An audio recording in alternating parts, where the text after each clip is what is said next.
It's time to accelerate. Hey friends, this is Andy. Welcome to episode 721. That's episode 721 of Accelerate, the sales podcast of record. Now, every week at this point, I say that I'm excited to have my guests on the show and that I have another excellent episode lined up for you today. Well, let me tell you, that goes double for today. Very excited to welcome to the show my guests, Ben Salzman and Kyle Williams. Ben and Kyle are the principals at Dogpatch Advisors based in San Francisco. And it's such a fascinating conversation about outbound prospecting that it's one of those things we could have kept talking for hours. And the episode did not go on that long. But be warned, this episode runs a little bit longer than the normal 30 minutes, and just because we had so much to get into. So today we're going to primarily be talking about outbound, actually outbound operations to be precise. And it's sort of a new term coined by Ben and Kyle. Now, we know SDRs and outbound teams in general are usually not experts in operations or persuasion, copywriting, how to sequence the emails, time management, conversion, all those things. So outbound operation is a system that they've developed for an organization to use to produce dynamic, relevant content that fits their particular outbound situation and that tunes itself through self-learning, with repetition. And so with our company, Dogpatch, Ben and Kyle have developed this outbound ops to consolidate data from a variety of sources to enable true insights into the buyer that can drive demonstrably improved outbound sales approaches.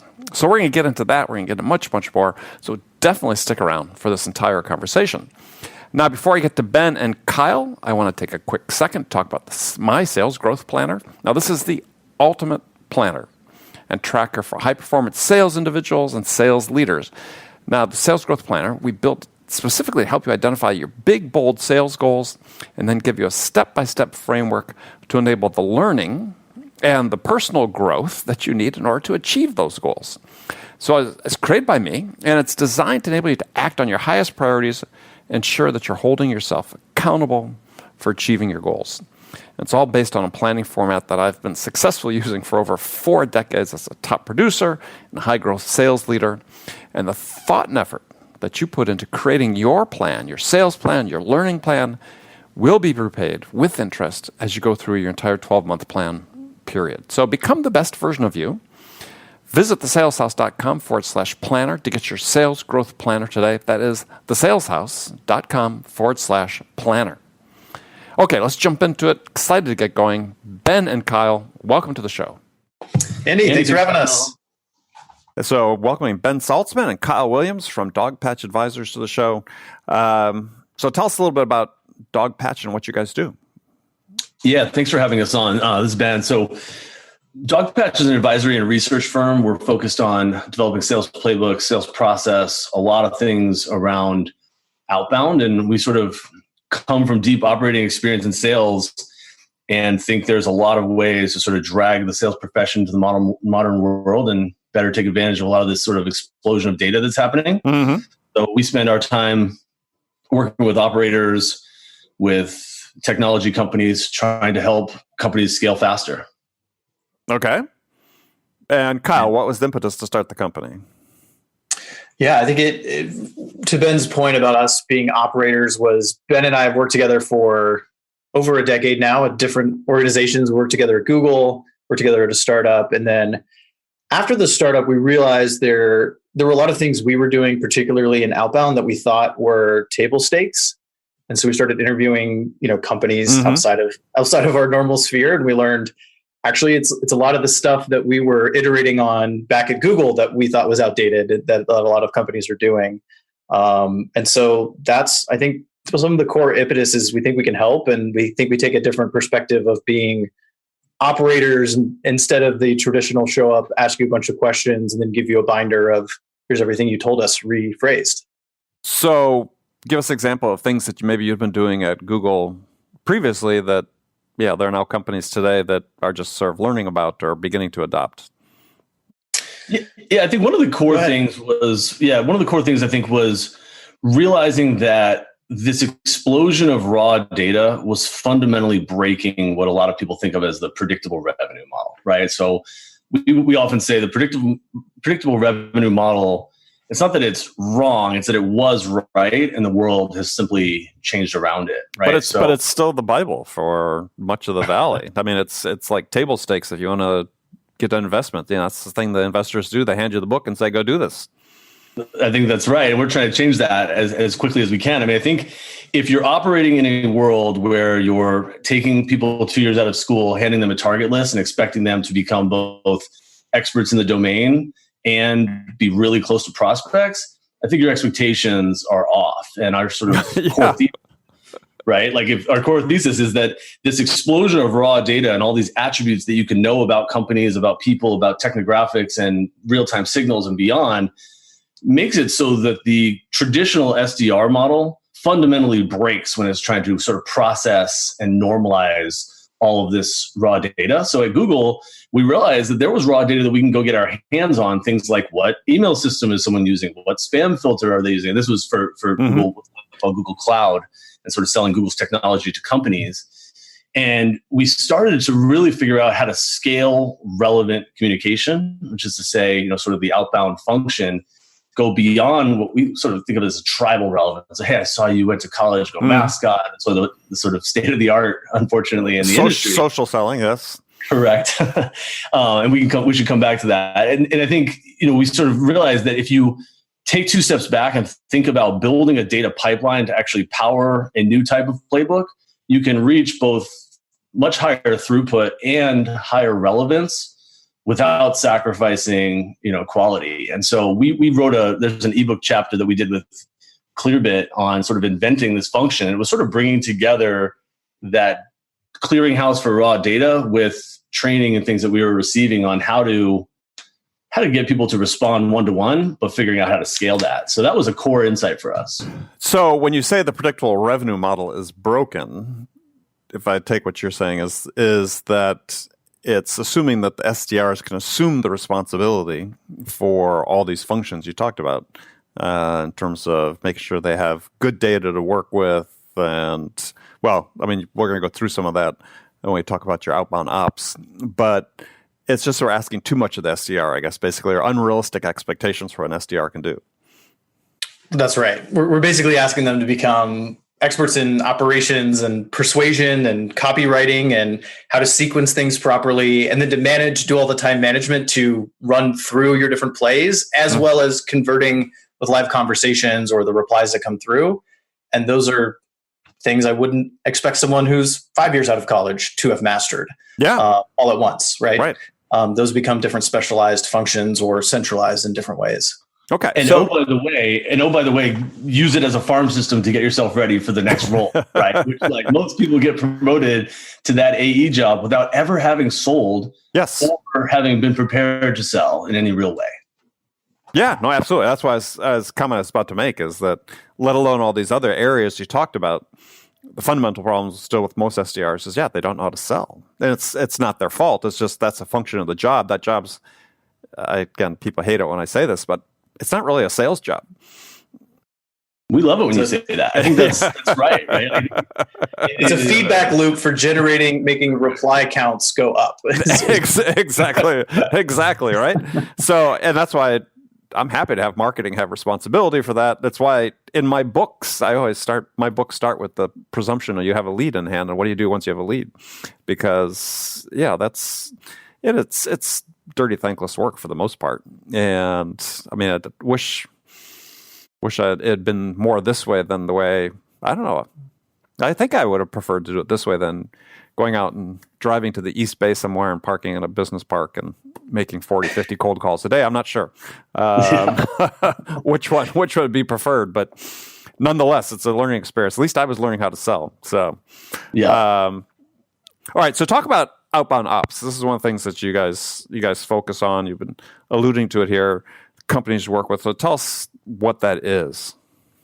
Yeah. So outbound ops for us is both, a new model for outbound, but also a function within an organization that is responsible for centrally planning and managing the sort of hypothesis or playbook backlog, as well as setting up and managing a clearinghouse for processing, sourcing, normalizing raw data for the use in outbound. So there's lots of ops.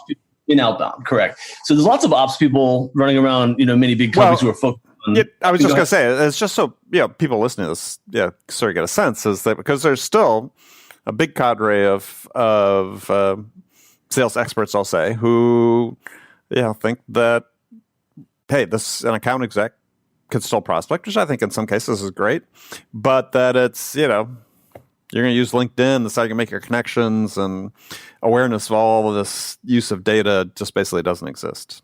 Mm-hmm. I think that's right. And look, we have strong opinions on ways to enable AEs to sell also, but often it's going to be standing on the shoulders of centralized work to sort of extract all the complexity of sifting through data. What does this data mean? And getting to the secondary effects of like, this piece of raw data in and of itself is not useful. Sometimes people use that for sort of an observation of like, I noticed you have X tech installed and I want to sell you my product. That's great. We should talk about. There are startups that existed to do that, right? Right. That's exactly right. And what we can talk about, more and more is the way that you sort of piece together more than one piece of data to create something net new. So instead of observations, you're getting true insights. So, I noticed that you recently started this function and opened an office in this area, and that you have this tech installed. The three of those things present together tends to create this issue. And here's how we solve that issue. Again, most SDRs aren't set up to get to that insight for a single account, let alone doing it across 10,000, 100,000 accounts. Okay. Kyle, go ahead. Yeah, I would say part of what, and going back to the AE concept and tying it in here, is what is good about AEs being involved in how prospecting happens is that they have the feedback loops of how this feet on the ground live conversation, how you adapt in the moment and how you get to the most compelling story. That's in their heads, but it's very much not documented and they couldn't necessarily explain it. But a Google story that we have for that is, Ben and I were selling, to CIOs, and we're selling early cloud. And so you talk to different IT teams and IT leaders. And what you're doing is you're talking about their infrastructure, and then you're talking about why they should move to what Google's doing.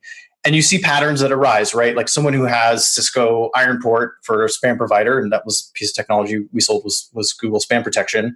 That's a very complex enterprise sale, very expensive, and also very good. That tells you something about the culture of that IT team versus someone who's using some open source, spam list and updating it once a month. It's about cost of ownership. And back then, there were no providers that gave you these tools, right? So what we did is we wrote a script that would ping email servers, and the email servers will reply and just say, I'm here, right? There is an email server sitting here. But the way that it replies, it has a different flavor based on if it's coming from a Cisco Ironport box or it's coming from some open source tools. So tying that into running against 10,000 domains, suddenly we have a proxy for culture of IT. Right. And so we're not saying like, hey, Andy, I saw your company uses Ironport and therefore we think Google's great for you. We just go in with messaging that talks about the fact that Google has 500 plus security engineers, which you probably don't have in your company, the robustness, what goes in and how frequently things are updated, et cetera, and how downtime, blah, blah, blah. If you have the open source, we're going to talk about total cost of ownership and ease of maintenance, right? And changing the language, which seems obvious today because you can go pick those things up. But especially back then, and then moving and evolving this idea forward, is the expertise that it takes to know those patterns that happen on a call is very different than the expertise that says, we're going to go mine this across a bunch of companies and create these inferences, and then we'll be able to tie it together into how we say something different. But today, primarily outbound is its own feedback loop of, are we getting replies? And we're not actually listening to what's happening on the calls and pulling it forward. Right. So how does a company then, other than having you guys come in and do this for them, is, first of all, they have to conceptualize this idea of this outbound ops, as you talk about. This is a distinct function that doesn't exist within the organizations today. How do they come to this awareness that, oh shit, we need this? Yeah, it's a great question, Andy. I think a lot of times it's happening already. It's just happening on an account by account basis. So if you go sit down with the best AE or the CEO or someone in product, and you ask them, how do you prepare for a first call, right? Let's say you're going and selling to a big tech company, have a meeting next week. What is the decision tree that goes off in your head of the things to look for and, sort of decide what is the logic for how I'm going to assume that this call is going to go? Here are the questions I'll ask. Here are the pieces of information I'm looking for. Here's the outcome, et cetera. Now, this is an AE or SDR we're talking about? Well, this would, ideally be like your best AE, someone in product, your CEO, someone who's really an expert on the company. All right. And if you sort of find out what they do on an account by account basis, well, we've created some frameworks to sort of back that out into, okay, here is the logic that the person goes through in their head. They may not have it written down. They may not actually be able to repeat it account to account, but they can do it once. Right. How do we back that out and then go think about sourcing that data on a broader scale? So, the examples are different within each company, but I think often what we're doing is we're mining for those insights from the best customer success reps, the best sales reps, looking through email copy and saying, okay, here's a single example of someone doing high calorie work to produce a highly relevant insight for a company. How do we take two steps back and set up the infrastructure to go and collect a lot of that data? And oh, by the way, that data might not be available from a third-party vendor, right? Like everyone can get data on, company name, revenue, employee count, et cetera. What's most likely to produce high-quality insights and sort of relevance at scale is going to be data that you can't buy from a third-party provider. It's likely going to be data that you'll either use custom code to go out and scrape, maybe even outsources to go find, by hand, but high enough worth, the value that it's worth paying all of these outsourcers. So we're trying to sort of back out what are the attributes that they aren't even thinking about that can help drive content. And, Kyle talked about this sort of, going and finding these different attributes like we did at Google. It's important to note that when most companies think about data providers, they're doing it for like a TAM exercise, right? They have a board meeting and they're like, oh, we have Hoover's. Hoover says there's 27,000 companies in the space who will buy there's 70,000 names in Discover.org that fit our profile, right? Correct. And so you sort of get to this place where you're trying to fit a square peg round hole and trying to use data that was meant for one thing for another. So for a long time, people have been using the data for targeting of who do we want based on, they have a lot of revenue, they have a lot of employees. Great. Why do they want us?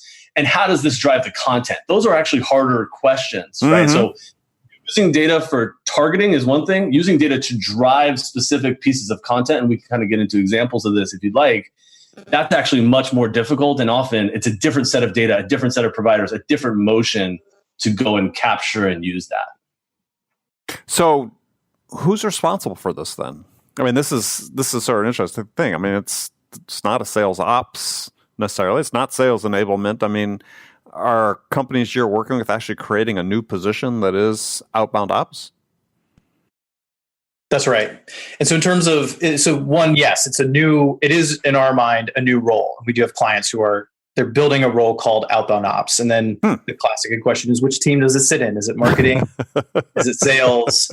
And it kind of is in between the two, right? Because you need the ability, what's really missing is the domain expertise of what your company does and the decision trees that are going off in your best storytellers' heads have to be a core component of that output, which doesn't tend to be like marketing great at scaling things. Sometimes what comes out does feel like bullet points for everyone as opposed to something written for, say, Andy. So it is in between the two. It's sort of which team is most likely to be able to have that muscle and adapt to that new mental model.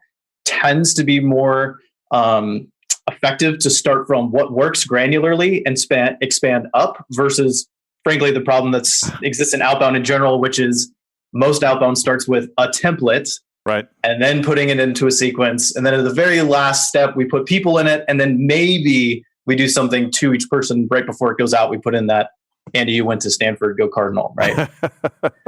Oh, you've been researching me. Yes. Or worse, you get 50, go Cardinals. Yeah. With a picture of the bird on it. Yeah.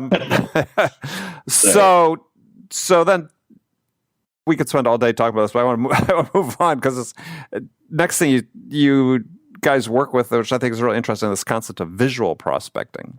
So tell us what that is.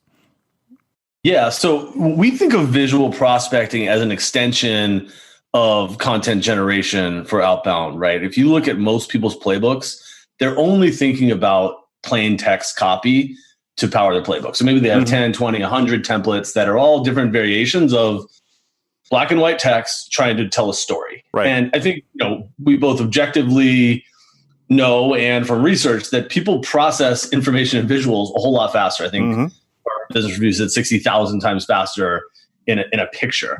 So the question is, how do we tell stories to prospects to help them understand what might be a complex technology really easily? And often that's going to be a visual. And we're not talking about visuals like HTML from Marketo and sort of high quality marketing graphics, but what would the best AE do if they had 45 minutes in front of PowerPoint, or what would a time strap designer do? You don't want the fidelity to be too high. It kind of breaks the trust of like, I've created this for you. But often what we're helping to do is expand people's outbound playbooks to include both plain text copy and visual content. So this could be a workflow diagram. It could be a side-by-side of your world today versus your world in the future. It could be things like logos, charts, names, pictures. I mean, there's lots of different ways to incorporate all these elements, flatten them, publish them to the cloud, and have them show up in line in outbound email. And so, what we find is most companies are already doing this today. But again, they're doing it one at a time. So the best AE has a sales motion that they run to help explain their product to a buyer mid-cycle. It's worth that effort. Our question to ourselves is, how do we come up with 5, 10, a dozen concepts that can be plugged into the playbook and powered at scale, right? So there's all these APIs and services out there to go and capture logos, to go and capture different pieces of information and incorporate. So same process, collecting and processing all this information to power content. It's just a different type of content. And the results speak for themselves. I think some of our customers, we're going to publish a blog post on this soon, have found up to 3x the opportunity rate, right? And this is very high statistical significance, thousands of prospects, right? A/B tests where, they're getting 3x the opportunity rate without actually affecting the reply and the open rates that much, right? Obviously not the open because you can't see the visual in the box. But the point is that it's sort of like you're losing 10 pounds of fat, gaining 10 pounds of muscle, right? It reduces a lot of the negative replies. And sometimes you'll see people reply with literally, wow, this is super impressive. Thanks for taking the time to do this. And that's where you really build trust with prospects, and the sort of reciprocity principle kicks in. I've just done custom work for you to help you understand what we do. It's very powerful. Interesting. So it sounds like, based on your description, that this is something that companies need to be doing, whether it's SDR outreach or, as you said, more middle of funnel AE activities as well. Yeah. And we found you can often take from what's happening, you can run it mid-funnel, right? Take the natural inertia of what's happening when an AE has done the calculus to say it's worth spending calories to create this, right? I've got a deal, it's at a certain stage. I think being able to help them communicate internally will help it push to the next phase. But if we can reduce the calories that it takes to produce the essence of what's happening in that customization, then we can pull it forward and get some of the similar effect way earlier in the cycle. There's two traps we've found. One is been alluded to with, if you go too far with design, it sort of breaks this narrative a little bit, like, I'm showing up at your house and it's like, this is too much. Like, why are you doing this? Right. The other trap is going too low, like doing too basic or too like, Andy, I got you a coffee and I put your name on a Starbucks coffee mug, right? Like it quickly devolves into a just being novel for novelty's sake. And then we're back to, you went to college. At the same place. So, yeah, the difference between, gifting somebody a Starbucks gift card and actually providing them something of value. Right. Using the principles that say, synthesize what's happening when your best AE, your CEO, your best storyteller is communicating something really crisply to an individual or an organization, and pulling that forward into what happens in that visual.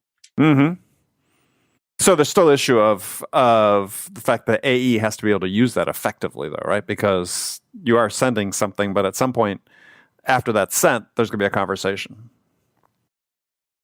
Correct. They have to have the skills to know how to speak to it, right? Yeah. That's right. And what we found, I think going back to this concept of AE prospecting, I think it's often a false choice. We're going to just have SDRs prospect, or your outbound team prospect, or our AEs prospect, and we don't worry about SDR. You don't have to have both. What we've found is if you create a centralized function with a playbook backlog that scales, and you make a lot of these assets self-service, they should be used almost like you're sort of pulling from a tool belt and saying, here's an asset that I can use in this particular situation. And anyone can use those. People in marketing can use them, events, AEs, Upsell.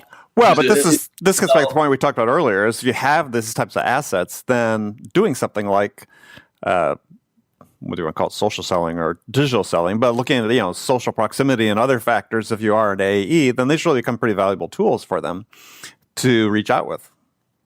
Absolutely. And one of the things that we try to do is make these assets self-service for anyone in the org. So often we're building these into our toolkit and allowing AEs to go and dynamically or arbitrarily grab a number of domains, click a button, and then they don't worry about how it all happens.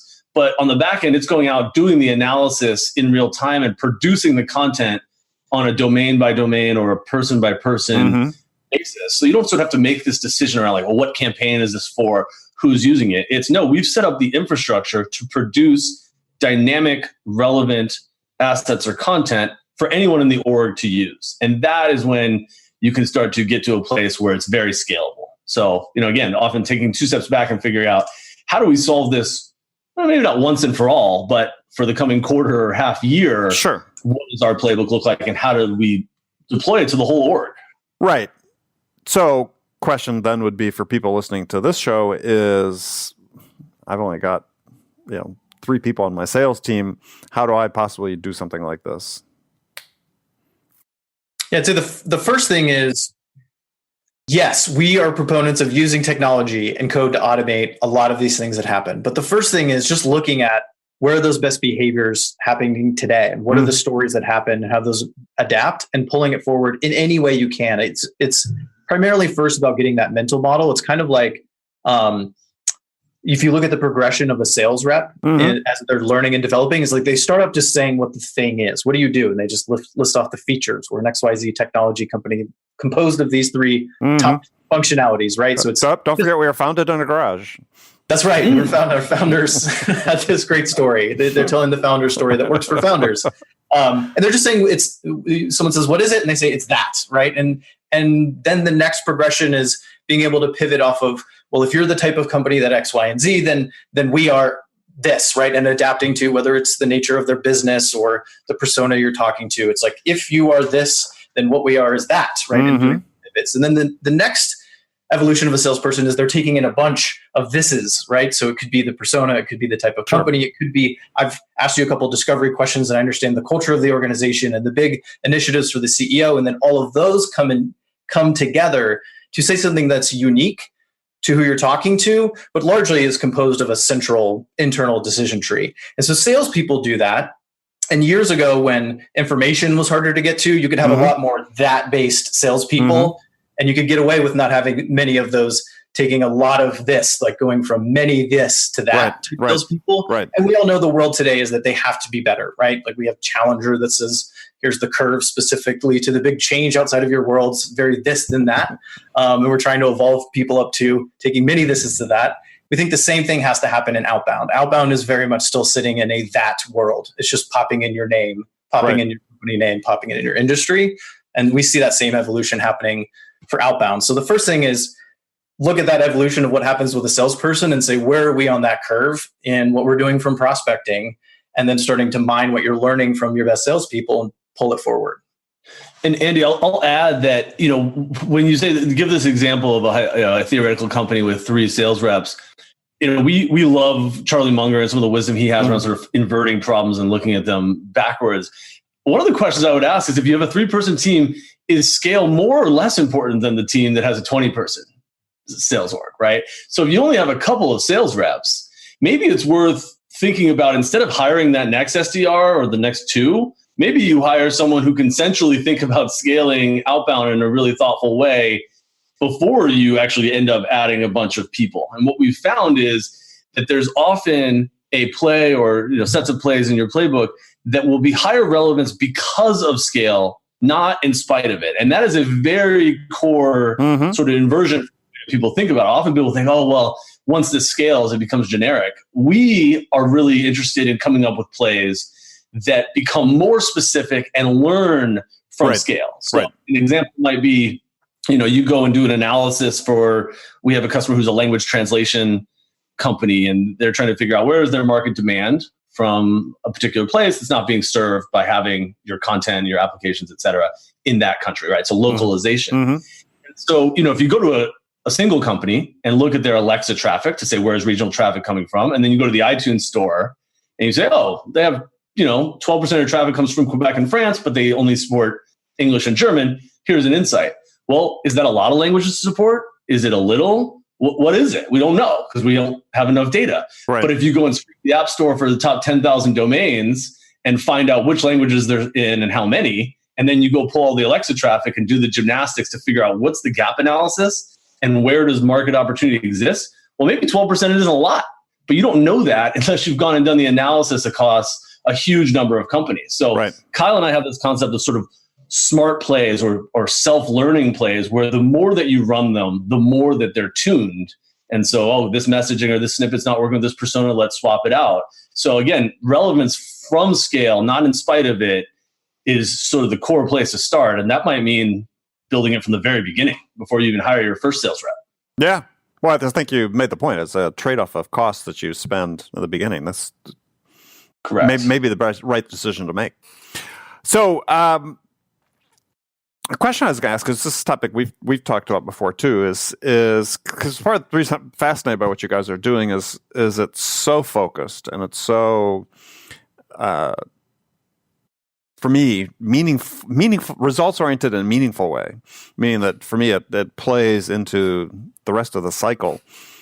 Is I have this concern that which I've voiced to you guys. I'd be interested in your opinion. Is that it seems like there's some obsession about prospecting in the sales world in general, like a disproportionate amount of resources and brain power or brain waves going into thinking about top of funnel. And yet, I spent a lot of time talking to sales leaders and salespeople and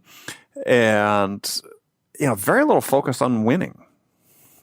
and it really sort of concerns me. It's like, okay, great. We've got top of funnel. We've got these obsessions with pipeline coverage ratios, and which, people are always surprised that your pipeline coverage ratio results in a win rate that's the reciprocal of your coverage ratio.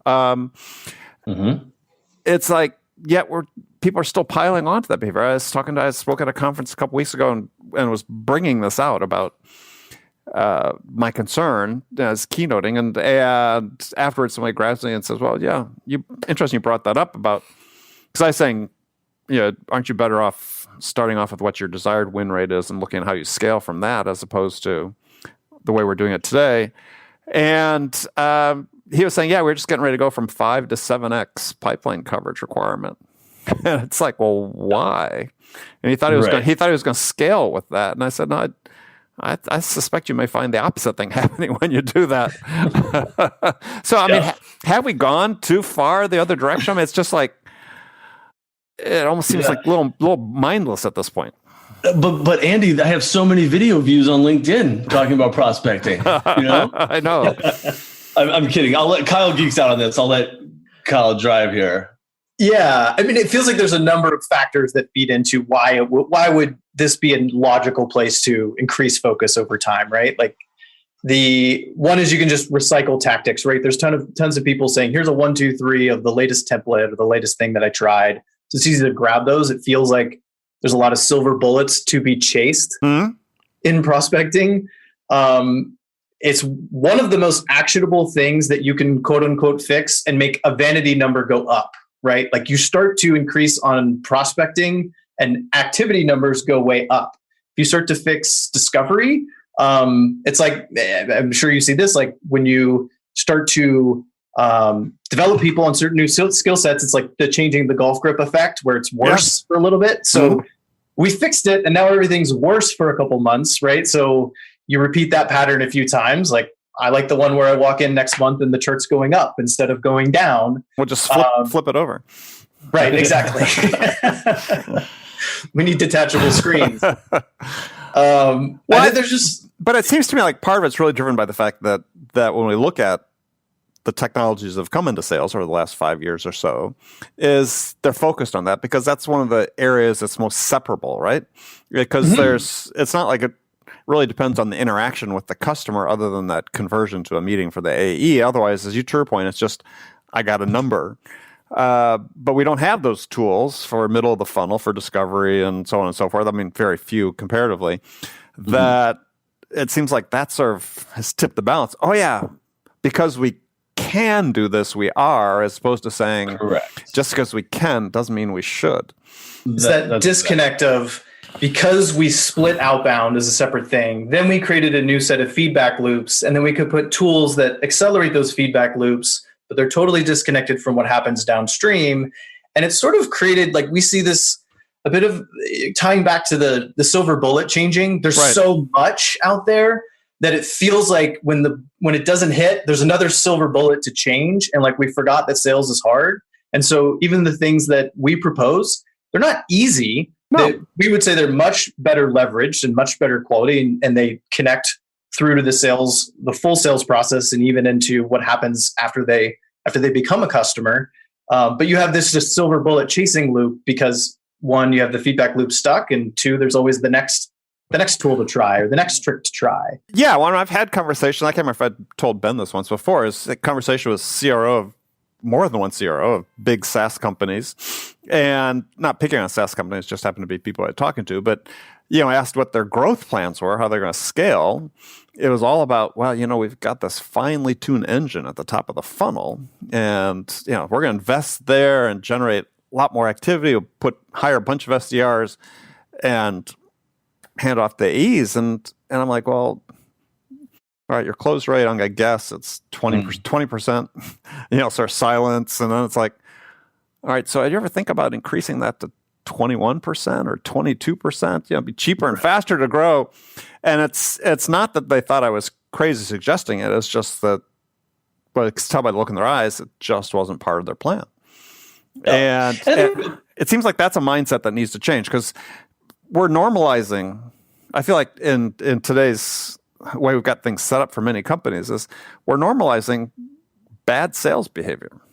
Yeah, totally. No, it's often it's bad results fast, right? When you start to think of this obsession over prospecting. I think Chorus and some of the other players in the space that are starting to do call analysis, there's a lot of interesting data that's being generated mid-cycle that really wasn't before. And to Kyle's point, there's just so much raw data out there for prospecting. It's the easiest place to think that you can start to scale, right? Most sales orgs who, even if you have a successful AE team, a lot of that's locked in their head and locked into conference rooms of, they're getting in front of a whiteboard and trying to sort of create a repeatable thing, but that still happens one at a time. One of the concepts that Kyle and I talk about is, how do you same concepts around scaling dynamic content or dynamic insights and deploy them later in the sales cycle. So one concept like that is what we call interactive whiteboarding, which is, I think we've talked about this in the past. Often people are, if they're a really gifted salesperson, or often the CEO product person, is spending time laying out their view of the world on a whiteboard. And what we've found is it's possible in a lot of organizations, especially with very complex technical products, to create a repeatable process for that whiteboarding session. And when we say interactive discovery, it's using the canvas of the whiteboard to create a template for discovery. So often, if we're in the room at our last startup, we're starting off with, here's how we see the world, and spending 5, 10, 15 minutes drawing it out.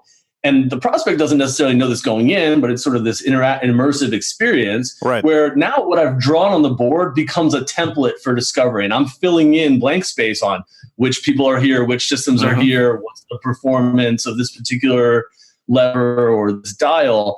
And then at the end, they think that they're still in a pitch, but now they've just laid out the plan, right? So one time, Kyle and I actually were at a very large fitness retailer in Vancouver. And by the time we got done with the whiteboarding session, the person just stuck one of those little labels that says, do not erase. And like, this is our plan.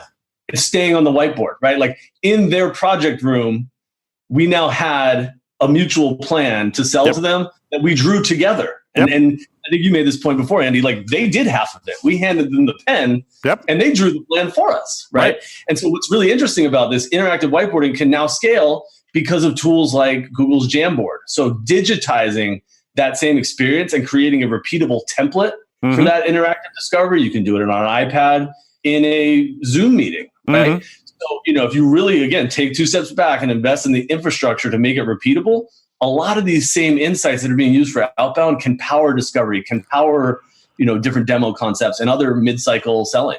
Yeah, well, I love that example because for me, what you're really doing there is telling their story. And it's a way of visioning, I guess other people call it. But I mean, for me, that's like the only story you really need to be able to tell is their story of how they fit into that template that you're laying out for them, right? That they were helping to create. So they're putting themselves into the picture and they see it. You accomplish several steps in one when you do that. I think that's really powerful. Yeah, no, we do too. One question I have, I guess one of the things that we really pride ourselves on, Andy, is like the fact that we've been in front of customers for a long time. We're trying to sort of pull forward a lot of these insights. And one of the things you alluded to earlier is this sort of noise in social from sort of the in quotes expert community. What's your sense for the quality of the community that we all live in now? And does it ever, and I know I'm sort of changing tracks here, but does it ever annoy you that sort of a lot of the folks out there projecting all this advice, if you go to their LinkedIn profile, they've actually never sold an enterprise complex deal, and they're sort of skipping that step, right? Like, does that bother you as someone who's spent a lot of time doing it right? Yes, it does, without naming names. But yeah, I mean, I think people have made a career out of being an expert as opposed to making a career out of being in sales than saying, how can I help people with my expertise? Yeah, I think there's some danger in that because until you've really gone out and done it, until you've had to go out and close, you guys sold complex enterprise stuff. I sold complex enterprise stuff around the world. Until you've had to do it, there's no way to really gain those insights without having to be face to face with a customer and making it happen. And so, yeah, it is. I mean, it's the thing of the internet, right? Everybody's got a megaphone, and so how do you help people discern, who the good people are to follow as opposed to, and who they can get benefit from as opposed to those who aren't? It's not real easy, right? Because there is so much out there. I think that there are people. I sort of tell people start with eliminating the people who are telling you there's only one way to do things. And if you sort of use that as your first filter, anybody that says, hey, there's one truth out there about sales, or there's, this is the only way to do it, or, 10x, whatever, then, your antenna should go up because, anything that seems to be too good to be true, it oftentimes is, as we know. But the fact is, I think sales, it's interesting because I love what you guys are talking about, but at the end of the day, you're going to have a conversation with somebody. It's still you talking to someone else, whether it's virtually like this or in person. Yeah, you may be using a template, you may be using something to help you, but you as a person still have an impact on that other individual. And you can't templatize, the way 1 of 7 billion people in the world interacts with another 1 of 7 billion people in the world. That's going to be unique in that instance. And so that's why I really focus and telling people is, look, I want you to follow me. I want you to learn from me. I want you to learn from Ben and Kyle. But then how do you become the best version of yourself? That's going to be coming from various sources because there's certain things that will resonate with you in certain ways and others won't. And that's fine. I mean, I'm a sum total of hundreds and thousands of books and articles and podcasts and everything else that I've read and listened to and watched in my life and my career, or mentors I've listened to. Yeah, there's just no one spot, but I've got a BS filter that's pretty wide, and maybe I'm more cynical than some people, but it's healthy. But I think it is a little bit healthy because I think that when you spend time with people that at the end of the day don't have value for you is that's time you never recover. And I think for people that are really ambitious in sales, it's a great career because you can learn a lot quickly, you can grow quickly, you can take on lots of responsibility quickly. But the people who do that quickly are those who are just open ears, open eyes, learning, listening everywhere they can. I like that filter that you have on, do they say there's only one thing? It's like a reverse Dunning-Kruger effect. Right. Like the Dunning-Kruger, like I know a little bit. If you have a little bit of knowledge, you think you're very sure. And then the more you learn about something, the more you realize how big that knowledge space is. And so you start to have the nuance of here's where it applies and doesn't, and here's where it adapts and doesn't, and like that. Well, yeah. I mean, I'm a lot older than you guys, and yeah. I mean, somebody asked me the other day. It's like, okay, well, how can you write a daily email about sales? And I said, I'm 4 decades into my sales career. I've got a list, and I'm kidding you not. I can go on Evernote. I've got a list of 900 potential topics to write about. Wow. I mean, I read something or I talk to somebody like yourself because you guys have already stimulated a couple ideas, and it's like it goes in the list. It's like, yeah. Share the wealth, Andy. Can you carve off a couple dozen for us? Sure, I'll send you a couple dozen. But let us know which ones have the Ben and Kyle tag in Evernote. Right. And it's that type of thing. Is as long as you're curious, and I think this is where, to your point with the Dunning-Kruger, is where people begin to fail, is they lose the curiosity. And yeah, that's just a personality type, and that's why there are so few people at the top of the pyramid. Is most people sort of get satisfied at a certain level, and I think that was maybe easier to do when I was younger because there were fewer resources. But now, how can you not be excited? Because every day I can go online and see a world I could never see 10 years ago or 20 years ago. I mean, totally. Yeah. Speaking of curiosity, Andy, one of the topics we've talked about in the past, I'd love to get your perspective on is, what do you think the latest is on the sort of state of, in quotes, ABM, and how this whole conversation is playing out, with operators and with the enable it, but also with the sales advisory community. How do you define it? And it's a topic that we were hoping to cover with you on the pod. Well, when I first heard about ABM, I was like, okay, well, there's a solution in search of a problem. But I've become less that way about it because, it's not like it's fundamentally new, right? I mean, that's how when you're selling big accounts, you just don't go out and cold call everybody out of the blue. I mean, one company I was with that we grew to quite a large company. I only had 200 prospects in the world. I knew who they all were. So, by necessity, I was doing account-based prospecting, even back decades ago. But I think the tools are really useful.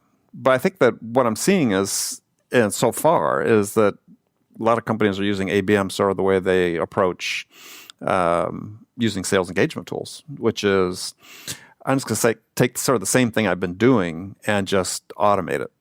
Right. And then call it account-based selling or account-based marketing. Right. And I was just talking to someone that was talking about account-based selling and was really equating that more to sort of, I don't call it classic social selling, but really closely and tightly knit social strategy. Yeah, I mean, certainly. Yeah, I'd love to have had those tools when I was. I mean, think about this. So a lot of my big customers overseas in the satellite communications business, and had no email, no internet, and you had to come up with a plan to break into an account. So these things would have been great to have had if you could restrain yourself in how you use them. If you could be more targeted, if you could be authentic. And there are some people that are doing a great job of talking about that. So I don't know if I answered your question, but to me it's like it's evolving so quickly. It's one of these things that if we look at it in 2 years or so, we'll probably have a completely different perspective on it than we do now, because I think people are gonna. So I think there's some companies that have learned their lessons with Outbound and how they're doing it. And doing things like you're suggesting with outbound ops, that we're going to see more of that with account-based selling, where it's a little more rationalized as opposed to, hey, let's turn some people loose with these tools and fundamentally spam 20 people inside an account, as opposed to let's put together a real strategy that makes sense. Yeah, I think an adapted version of Goodhart's law. The economy. economics quote of, when a measure becomes a Becomes target, it loses all value as a measure. Yeah. So when I sent you a gift basket because I had this specific wine that you like and the chocolate that you like and a gift for your family, and then now suddenly you're all getting the same exact thing. It just becomes a novel thing for the first couple rounds. Yeah. Well, I maybe you've heard me talk about this, but I invoke Goodhart's law as the reason why we should get rid of quota as a measure. Mm-hmm. Tell us more about that. Yeah. Well, I mean, if to Goodhart's law, you heard people talk about it. It's British economists came up with this idea that's been simplified into saying that when a measure becomes a target, it loses all value as a measure. And when you think about quota, is the perfect exemplification of that. Is not only have a situation where, according to Miller Heiman CSO Insights, we've got less than 50% of sales reps even attain quota, but it doesn't really measure anything useful. I mean, it measures somebody was able to do something, but as people who have studied Goodhart's law have said, is that part of the reason it loses its value as a measure is that people optimize their processes to attain the target. And so when you're optimizing your process to achieve a target, it has nothing to do with your potential productivity because you're self-limiting yourself to hit the target. So for me, as I've been spending more time in the last 2 decades working with companies on productivity issues, it's like, it just doesn't make any sense. And when I write about it, I always get people writing back to me, senior people saying, we'd like to do something different. And because they see it doesn't work. Yeah, I think it's often going to be a judgment on the biz ops person ability to properly set quotas. That's often, what the... Well, but so one of the other missing factors when you think about it is so quota oftentimes is a top-down, setting quota is a top-down exercise, right? I mean, as much as companies are say, we do bottoms up, they don't. So, they will if it aligns with what the top wants, but when it doesn't, it's top-down. And so let's say a company comes in and says, okay, we're going to raise quotas 10% this year. And so a question I'll ask them is say, okay, well, interesting. So have you assessed the skill levels of your sellers and have they increased their skills or competencies by 10% over this past year? Mm-hmm. Is there any reason to believe that they're going to perform at a higher level based on the level of investment you've made into them to be able to achieve that number? Of course, the answer is always no. Right. But let's go raise quotas 10% anyway. Yeah. And then you start getting this vicious cycle where it's just self-perpetuating as people underperform. So why wouldn't, as a company, why wouldn't you say, well, maybe there's a better way to do this? I advocate using productivity as measures or revenue dollars generated per hour of selling time, which gives you an individual measure that you can then say, okay, I can compare two people and say, well, why did it take Kyle 20 selling hours to close this $1 million deals where Ben did it in 18? Right. And then I can say, okay, well, now I can see what levers I have to pull that really are meaningful in terms of affecting the outcome. But then also if I can look at what my productivity per person, actual productivity is for person across the board, well, that gives me a sense of what my true capacity is as a sales organization. As opposed to saying it's 10 times, if I have 10 people in my sales team, instead of saying it's 10 times the quota, or it's do what most people do as well, I get 2 people at quota, I get 6, there'll be 80%. And if that's how I scale my team, no, I can look at a productivity number and say, okay, I can say, here's what the optimal productivity is this year. Now what can I change so that will have an impact on that? And it's not going to be, in my mind, it's not going to be the number of hours you have available to sell. It's how do I make each person more productive for each hour they spend selling. Totally. Yep. Yeah. And we often see people sort of bringing up, there's another initiative going on in the company that should allow everyone to sell more, sort of completely divorced from the reality, right? So going back to ABM, so we're rolling out an ABM program now, so hey, yay! Everyone should be able to do better, and that makes the fundamental assumption that the quality of the plays is good, right? Yeah, well, somebody knows how to qualify, somebody knows how to do discovery, someone knows how to do needs analysis. I mean, and these things are still mysteries for many people. Totally. So it's, so I'm, if I had my way, and I have a few people I talk about with this all the time, and we're trying to get more people sort of signed on is let's get rid of quota. Let's look at something that's really actually meaningful and that's individual. Because I think another thing that's really self-destructive in a way that's really unnecessary is sales leaders look at people as, hey, you're an A person, you're a B person, you're a C person, and not really, right? I mean, we've demonized this idea of being good at something, right? If you're not excellent, you're good. Well, good by definition is bad. It's like, well, no, good is actually good. We want people to be good at what they're doing, and I take a whole team of people who are good because the good people tend to be more consistent, more predictable, more reliable, and I have a chance of upskilling them. Whereas oftentimes, I'm sure you've seen this, but the rock stars tend to come and go. Yep. And to that point, like this model makes it a little easier to do transfer from company to company. There's a little bit more of a measure. Exactly. I hit this arbitrary number. This was my production by hour spent, and here's how that broke down, et cetera. Right. It's a little bit easier to package it up. I think the ultimate goal should be that everybody has a number. Everybody in sales has a number. And that number, to your point, Kyle, is transferable.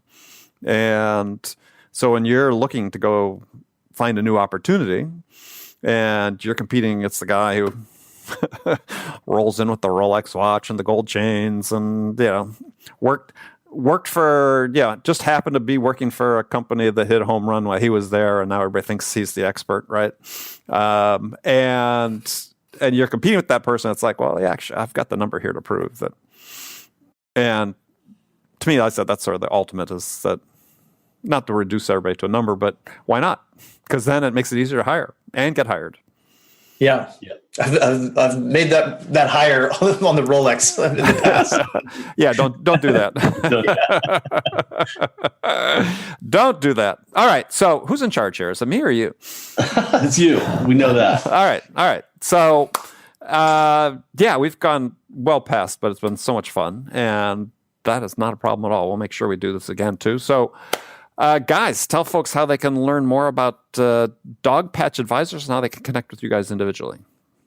Yeah. Go to our website, find us on LinkedIn. We speak at conferences occasionally, do things like podcasts, and we produce a decent amount of content with partners and customers on everything as well. So we're super open. We love geeking out on, what's to come and how to push the profession forward. So reach out to us anytime. We love, going really deep with people on especially, new ideas and, ways we can rethink a lot of the problems that we've discussed today. So yeah, we're out there. Come find us and say hi anytime. Yeah. Well, I think people listening today, you get a sense of just why we enjoy talking to them. So guys, thanks. We'll do it again. Thank you, Andy. Thank you this so much. Great. All right.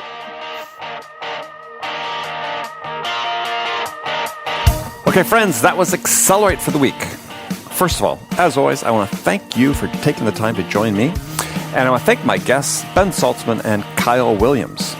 Join me again next week as my guest will be Dennis Brown. Dennis is the founder of the Linked Academy and host of the Growth Experts podcast. Now, Dennis is one of the true experts on using LinkedIn as a sales tool, and we're going to be getting into some really practical and valuable LinkedIn strategies that you can use and put to use in your strategy right away. Put to use in your selling right away. So be sure to join us then. And before you go, don't forget to check out the Sales House. This is the sales performance accelerator for B2B sellers just like you. Visit thesaleshouse.com, and we'll look forward to seeing you there. Thanks again for joining me. Until next week, I'm your host, Andy Paul. Good selling, everyone.